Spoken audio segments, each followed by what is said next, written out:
class of 89. All right, loud for me. Will Haynes, class of 89. Keith Miller, class of 89. A little louder. Keith Miller, class of 89. Joe Wells, class of 75. Tell me about the guy next to you. This is the best football coach around, Ed McNamara. Okay. Ellison Spurlock, class of 82. A little bit louder. Ellison Spurlock, class of 82. Greg Briggs, class of 1975. Steve Cranford, 1975. You didn't ask me what class I'm in. Man, we already introduced. Sir, state your name for the camera, please. Who? You. Ed McNamara, Class of. 1954, St. John. My man. All right. Episode 52. Bishop McNamara High School homecoming. Excuse me, Roland. You want the soda on the table? You good. That's my coach, man. That's what Lily was letting me know. Bob ain't gonna say Lily, what was you thinking, man? I was a defense, man. I don't believe that. I was a defense. You saw me get quiet, man. I'm like, Lord, I had some help. I had Lord Jesus, what I do with this one? All right, thank you.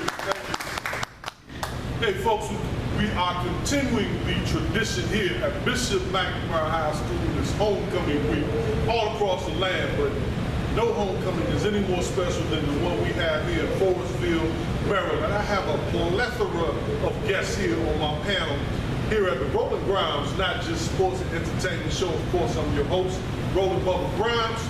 I'm going to start right in the middle of the table. I'm going to ask this gentleman to introduce himself, and then he's going to tell us the class that he graduated from, and we're going to talk a little bit about him and his cohorts. Mr. Griggs, did I have that name correct? It's Briggs, Greg Briggs. I said Griggs, right? That was the other class. I was following it down the road. You know what? The names are starting to come together. 85, yeah. Mr. Griggs, your name for? Gregory Briggs, class of 1975. All right. Gregory, tell me something. What was the climate like in 1975 as a student athlete? Stop laughing, Coach McNamara. What was the climate like in 1973, 74, 75 at Bishop McNamara High School? In your own words. Well, I believe the overall climate was very, very good. We had a group of people that got together, not only as students, but as players of football, basketball, etc., that we all got along great. It was seriously like a family. And I lived in Oxnell, Maryland, which is probably about 25 minutes down the road, but spent a lot of the time on the weekends up in this area with my friends who lived in District Heights and Forestville. Okay, before I hear the legend says, before there was George Gervin, the Iceman, San Antonio Spurs, that you were the original Iceman. Now, I'm not going to ask you where that legend comes from, but I will ask you this. What sports and what other activities were you involved in here as a student at Bishop McNamara? Sports-wise, I played basketball and football all 4 years. And my first coach is sitting right here, Mr. McNamara. He came from, I believe, St. Margaret's in the CYO League my freshman year, along with Joe Welsh here, who graduated the same year I did, and played football for 4 years and basketball for 4 years. And any other activities, I don't believe I was in, except I made it to all my classes. Well, I'm liking that jacket. This gentleman sitting next to you, Mr. Welsh. Your first name is? Joe. Joe. I'm admiring the jacket. I'm even admiring the fact that you can still fit it. I'm So really, is my wife. I'm really admiring. Good job. Tell me a little bit about that championship year. Something special about it that you remember. Well, I remember a specific event when we were hitting the sled that summer in 2 days, and I remember it was really strange. It started with we're going to make it, and we found out that the championship game is going to be an RFK that year. You know, the comeback from the BCC championship of the 60s. The first one in 5 years, I believe. 10 years. And so, in the middle of the heat of the worst practice that you could imagine, we're hitting the sled, and somebody, I don't know if it was a crazy gal or somebody said, RFA, all the way to RFK. And everybody started saying, all the way to RFK, and hit this thing like we never did it before, or you never would since. And it was just an unbelievable event where everybody got into it. Now, they say that there's, Dr. Gladwell in his book says that there are certain tipping points. Do you sort of see that as sort of that one of those first mileposts to get you guys on the road to that Well, I championship? think the tipping points were, we had the athletes. We knew we had the athletes. We just had to come together as a team, do what we were told, shoot up, show up, and take care of it. And it really wasn't anything exotic or complicated. I mean, we ran the pop, bang, blast, left and right. The most exotic play we had was a middle screen, maybe a banana left, banana right. But it was all about blocking the tackle. So, Keith, Yes. state your name for the camera, my man. Keith Miller, class of 89. Keith Miller, class of 89. Tell me about your days as a Bishop McNamara student athlete. 2 or 3 things that you remember about that experience. The one thing I do remember clearly is I played 3 sports. And I remember having no days off throughout my entire 4 years at Bishop McNamara. Did you play Summer League I basketball? went from football to basketball to track to summer league basketball, straight to football. And I remember those being the best times of my life. And you did that for 3 or 4 years? 4 years. 4 years. But it made me a better person because I had no time to goof off. So out on hands on the workshop of the devil. The devil just couldn't even get near But me. yeah, you couldn't touch me. So what made you decide to play all those sports while you were in school? I grew into, I did it all growing up. Pop Warner, Boys and Girls Club. I played football and basketball. I played baseball. When I got to McNamara, I said, all right, my freshman year, I never forget, I'm sitting here in the cafeteria, and I said, man, a buddy of mine said, why don't you run track? I said, what do I run track for? Doesn't sound like any fun. Yeah, I'm gonna run track. And I wound up being a conference champion, the triple jump and the long jump that year. So I got to a point where I was good at it. I said, well, you know what? I guess I'll add that to football and basketball. Now, if I understand, I may have this wrong, but you just love the colors burgundy and gold. All right, so after you left McNamara, where did you go? I went to Boston College. Great. Your favorite team is who? Notre Dame. Oh, I'm talking about pro Oh, team. no, you know, the Redskins. The Redskins. You just burgundy gold all over. Absolutely. So if we strip you naked right now, you're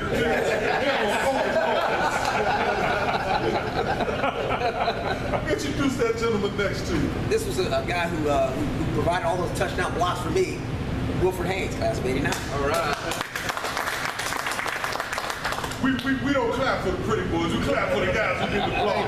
Hey, tell me something, man. What is that like to have spent your entire life's legacy blocking for that dude? It was great because I lived my whole 4 years. I lived vicariously through him and a couple of other guys, and every time they scored, the crowd would go crazy, and then they were like, "Come on."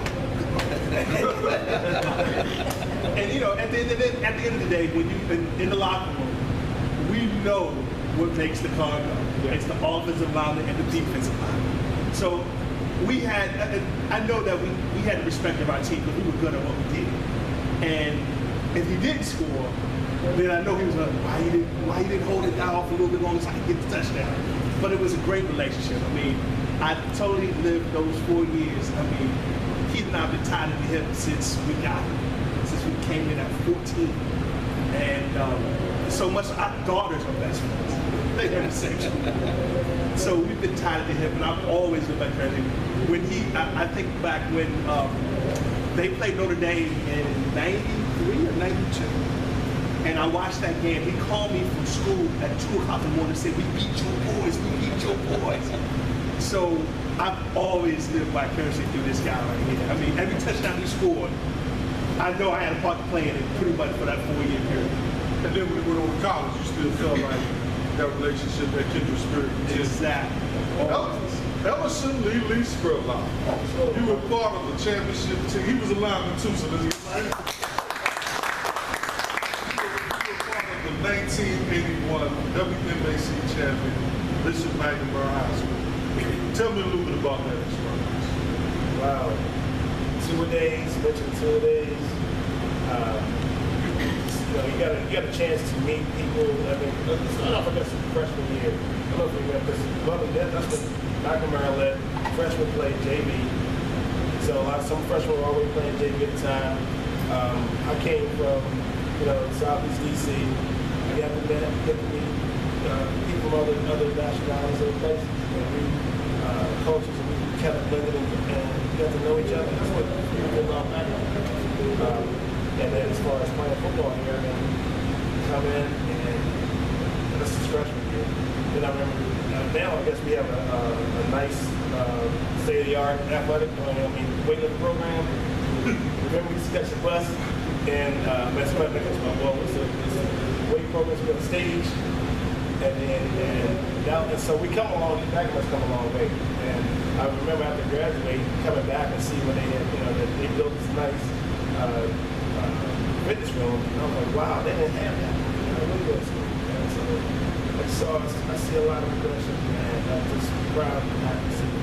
Now, we talked briefly a couple months ago. You told me about this, the last high school game that you ever played in your game. So, tell us a little bit about that Gonzaga experience when you decided to continue to play this game. That's incredible. Yeah, I had was in and out with the starting lineup, and I just got my starting position back. And Gonzaga had these two, I guess, All-American guard tackles, and they came across, and I guess one helmet hit my hand, and third or fourth play of the game, and I ran out, and I remember you and the Nas, and I said, man, my hand is killing me, my hand's hurting. They said, man, you just got to start back. You gonna keep playing this game. I was like, whatever you doing? I was like, where am I? So I wrapped a bunch of tape around the guards. I said, that didn't work. That was just too big. It took so long. Ended up getting a sack with one hand. Probably one of the best games I had, that I can remember. And the rest is history. And then, of course, we made it to the championship. But Dr. Willen played for the math game, which heard everything. I was went there, but that last game was a heck of a memory because we just all came together and said, yo, you got to keep this person going. Well, I'm sorry we did that to your hand. but before you blame it on me, there's a guy sitting next to you that really caused it all because he would never let any of us take a short. Hey folks, if you will, put this camera on me real quick as I introduce this next guy. I would affectionately say he's one of my favorite people in the entire world for many different reasons. But I think the thing that sticks out in my mind the most is that he was honest, candid. Sometimes I didn't want to hear it. Actually, a lot of times I didn't want to hear it. But more than anything, it prepared me for some of the challenging leaders and coaches I've had since that time. I think the thing that sticks out in my mind the most now is after I graduated and played football at Syracuse, there was a particular game and I fumbled. Those of you in Syracuse, you know the game. And as I was sitting in my dorm room contemplating suicide, I get this phone call and this voice comes on and says, Grimes. I said, yes. He said, Coach Ed McNamara. And I said, wow. He said, hey, I just read about you in the Washington Post. I said, well, it wasn't good. He said, no. He said, I just wanted to let you know. Keep your head up, remember where you're from, and keep going. And I think it was at that point that I was able to straighten my back up and get back out there and complete that season for the Orangemen, and we went on to a bowl game thereafter. However, during our days at Bishop McNamara High School, everybody has an Ed McNamara story. But more importantly, you know what, Coach? This is one of the few times Ed McNamara gets to kind of tell an Ed McNamara story. You have a long history with this institution and many schools in this area. Ed McNamara, what has this experience meant to you, your family, and how has it shaped your life? Or question? Yeah, I do that. To be honest with you, I spent my whole life working with teenagers. I spent 43 years in the high schools, another few years in St. Margaret's and CYO in all sports. I learned from a priest in 1946. His name was Father Francis Lamb. He got me off the streets and got me involved with athletics. I promised myself as I got out of the Marines that I would follow his footsteps and try to help kids. And that's all I ever wanted to do. And to teach the game the way it's supposed to be played and not the way parents think it's supposed to be played. I don't care about winning and losing. Every game I go into, I fight to win. But if I lose, I don't go kicking the world and saying there's something wrong with it. You mentioned in one of your articles recently on Facebook, I watch you occasionally, and you were complaining about officiating. Well, you played in the greatest high school football game ever played. Did you know that? That's what I heard. Do you know why that game is the greatest game of all time? No, sir. There was not one penalty called in the entire ball game. Not one. Two great teams, great athletes. Steve Smith on one side, this gorilla on the other side. Gracious, what? All right? I know they stopped it 20 times. That's because we kept getting Because of hurt. injuries. You know, we held it on the No, field for seriously, injuries every 10 on minutes. both sides, the kicker, the punter, Everybody was going down. they stopped the And game every 2 or 3 minutes That to is take correct. somebody off the field. The game The game took took on- like 4 hours. So almost three. 3.5 hours. And the referee came off the field. He said, Coach Mack, I said, yeah, good to see you. He said, I want to tell you something. That was the greatest game in high school I've ever seen. And this came from a man who'd been officiating 20 plus years. And the Washington Post made it the greatest game ever played It is the game of the in century. 1990. That's correct. The athletes were fantastic. There were 17 full scholarship players on the field at one time. All right? Many of them played together later on. Steve Smith played at Penn State. Eddie Hunter went down to Tech and played with the quarterback from the Boston. And Chapel. So, you know, it was probably the greatest array of talent you would ever see in one high school game. And it proved out because of the way the game was played. 2 2-minute drills, not one, 2 2-minute drills. High school football. The joke was, and we still laugh about it with Coach Knightsey, who was the head coach at the time, that the 3 plays that we scored on, we never practiced. He knows that. Because in that game, and by the way, this guy would never been a running back or going to Syracuse because he was a offensive tackle and was all league. And I had 3 fullbacks go down the same first week of 2 days. 3 of them the same day.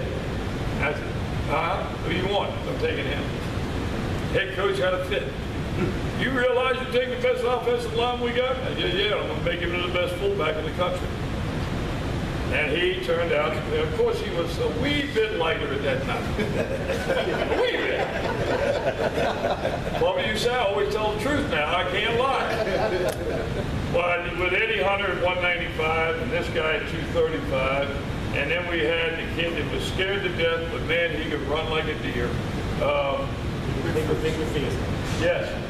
And Victor, God bless him, he was scared to get hit. So when he started running, the after jets got in, and if he got the lead, nobody's going to catch him. He was running like a scared deer. All right? So we, in the second half, right at the end of the half, we picked up on the fact that the Martha was doing something because of what we were doing. We ran it's the first time in the history of McNamara that we ran the wishbone. All right? And we put him at one of the halfback spots. All right? And we still... You see Joe's face. That's it. We ran... This what I'm talking right now. What happens is we sent Vince, and Vic, instead of diving him in the 2-hole, we put him over in the tackle hole. DeMonta's run a wide tackle 6. They're protecting their linebackers. So the more we attacked those tackles, the guards started to go out, the linebackers started to wheel out, so the hole in the middle is big enough to drive a tank through. Now I got to be careful with names here because I could get insulted. At halftime, we had the coaching staff, Mr. Roland, who was here earlier, and myself, a major argument with the head coach. Because we had never run this play in practice. And he will tell you, what's the word that I will be using? I make up offense. We told the center to get out of the way. He said, who do you want me to hit? I said, nobody. Just get the hell out of the way. Uh-oh, edit. All right, so here we go. Guy goes in.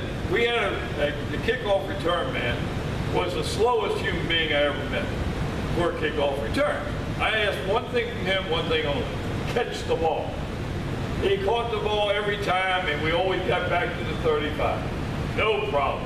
So what's he do at the start of the half? He drops it. Guess where he drops it? On the 4-yard line. And what happens? He puts his knee down to pick it up. So now we're on the 4-yard line. Head coach is screaming, don't run that play. The quarterback was Bobby Hampton. He's run down on the field. Coach back, what is it? Just run the play, run the play. Coach over here screaming, you run the play, go, go, go. Nice, he's ready. I'm gonna kill you. I said, that's fine, it's gonna work. The next day, we ran a quick trap. Every paper had different. But the joke was, it was a straight dive. And we told the center, just get out of the way. And that's all right. He come out, he hit the side, he froze. You see it on film, it's amazing. He stops at the line of scrimmage. I mean, he stopped, dead stop. Chapman, who was a tail safety, takes 3 steps forward. That was the end of it. He takes off up the sideline 96 yards, untouched. All right, he ain't come down the last 2 minutes. Again, argument on the sideline. What play to run? We had 3 options. Play come into play. We don't have a play pick. The young quarterback runs down the field. I told him, make something up. I'm dead. This is high school football. He goes out. He sounds like the pros too. You know, he picked the formation from one play. He took the play action from the other play, and then he got the count off another. Gets in the line of scrimmage, and then calls it off and throws it to Smitty. And you just don't see that. It was great football and a great time. And that was my most amazing memory of this place all those years. And by the way, I was at the game in '61 at the stadium when the riot was there. I was there, so I have the history all the way back. Hey folks, look here. Oh Lord, I'm out of here, I'm in jail. Somebody just came to lock me up. Hey guys, we're gonna give you a chance. He's gonna take me out in the ocean and drop me. We're gonna give you a chance to get outside, watch some of the game. We're gonna bring the camera out there. We're just gonna do some impromptu stuff out there, so just be ready. After the game, we're coming back in, doing some stuff with some of the players and coaches. Man, come on, be a part of it, all right?